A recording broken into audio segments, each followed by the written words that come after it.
Hey guys, Brisk here. In today's company and stock analysis video, we're going to be diving into Advanced Micro Devices, a semiconductor company. AMD develops computer processors and related technologies for businesses and consumers. Its main products include microprocessors, motherboard chipsets, embedded processors, and graphic processors.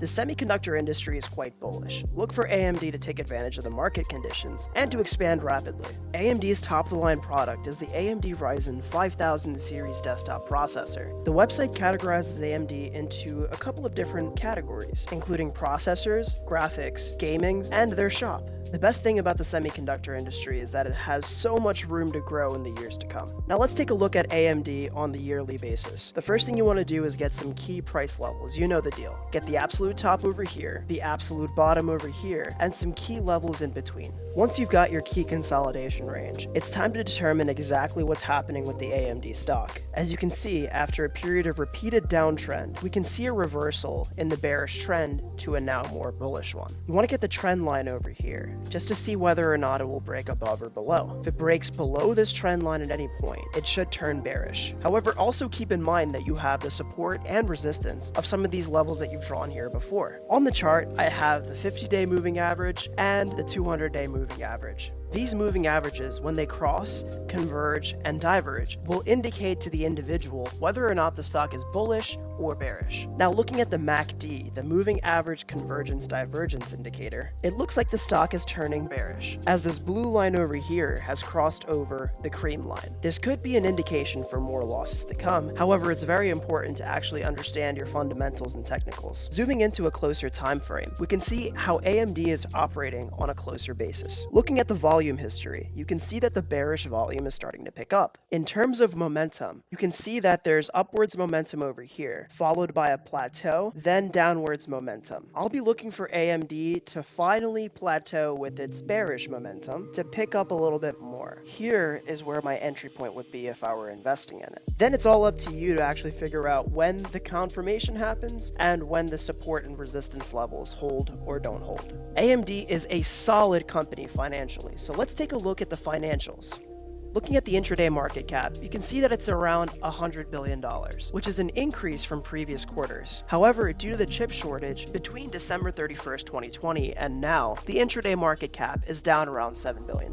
However, having a shortage of products is one of the best problems that a company can have, because theoretically, the demand is high and the supply is low, therefore AMD doesn't have enough devices to deliver to the customers. That doesn't mean the demand's going to go away. The supply issue is an entire industry-wide issue. So once things start to pick back up, AMD should see its business rise to new heights. Scrolling a little bit more down, I really want to emphasize the fact that AMD's profit margin is around 25%. That suggests that for every dollar that the company brings in sales, the net income is 25 cents, which is amazing. Its return on equity, which is its net income over total stockholders' equity, is 61%.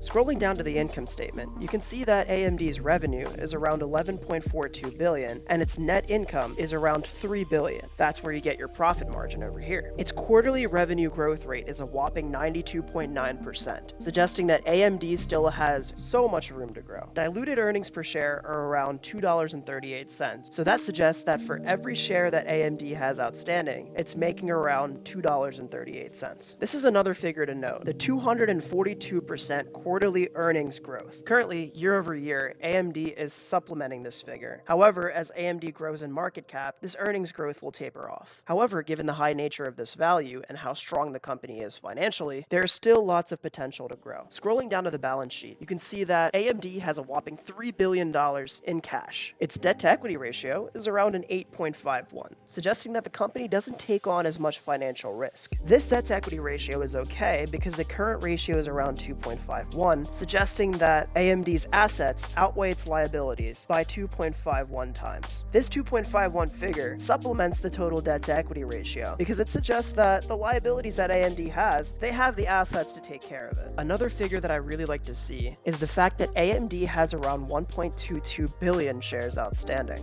And of those 1.2 billion, 70% are held by institutions. That suggests that there really isn't much room for retail investors to fluctuate the price. Next, AMD only has 88.5 million shares outstanding with a short ratio of around 2.4. This suggests that investor sentiment for AMD is quite bullish. In the summary section, I really want to see how AMD is performing. Fair value estimates suggest that AMD is near fair value, while its performance outlook is short-term bearish and mid-term and long-term bullish. With earnings coming up on July 27th, AMD's expectations are through the roof.